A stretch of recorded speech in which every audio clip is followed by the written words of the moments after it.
খুব ইমোশনাল হয়ে গেছি, খারাপ লেগেছে। নিশো ভাইয়ের মতো একজন ট্যালেন্টেড কো আর্টিস্ট আমি পেয়েছি। এতদিন পর আমরা আসলে এত ভালো ভালো ফিল্ম পাচ্ছি। আমি একটু ব্রেক নিতে চাই। লেগেছে সেটা আসলে মিথ্যা কথা হবে, কারণ আসলে খারাপ লেগেছে। স্টোরিটা এত টাচি, এত ইমোশনাল যে এটা আসলে খারাপ লাগাটাই স্বাভাবিক। অ্যান্ড খুব পছন্দ হয়েছে কাজটা। পুলক অনিল আমার খুব কাছের মানুষ, ওনার ডিরেকশনের কাজ। সাজ্জাদ আমার খুব ভালো ফ্রেন্ড, ওর অভিনয় আমার চমৎকার লেগেছে এবং আই লাভ দ্য ওয়ার্ক। যে এটা খুবই ইমোশনাল, এটা নিয়ে আসলে বানানো হয়েছে, এত সুন্দর করে দেখানো হয়েছে, এটা স্পয়লার হয়ে যাবে বললে। বাট খুব ইমোশনাল হয়ে গেছি, খারাপ লেগেছে। প্রথমেই বলবো যে দাগের স্টোরিটা খুবই সুন্দর। আমি যখন স্ক্রিপ্টটা পেয়েছি আমার গল্পটা খুব ভালো লেগেছে। শিহাব শাহিনের ডিরেকশনে, আমরা সবাই জানি শিহাব শাহিন কত ভালো একজন ডিরেক্টর। আর যে চরিত্রটা আমি প্লে করেছি সেটার নাম লিখন। আমি আর্টিস্ট হিসাবে আসলে আমার লিস্টে ছিল যে এই একটা চরিত্র আমি প্লে করব কখনো কখনো।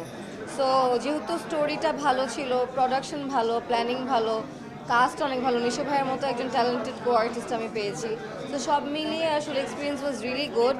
অ্যান্ড আই বিলিভ যে দর্শকের খুব ভালো লাগবে সিনেমাটা। সবাই হলে গিয়ে সিনেমাটা দেখবেন। Thank you. আমি সবসময় চেষ্টা করি যে লুক ওয়াইজ খুব বেশি চেঞ্জ না হলেও আমার অ্যাক্টিংয়ের জায়গা থেকে ক্যারেক্টারটা যাতে বিলিভেবল লাগে, এবং আমি আমার লেভেল বেস্ট ট্রাই করেছি। বাকিটা আসলে দর্শক বলতে পারবে কেমন লাগলো ওনাদের।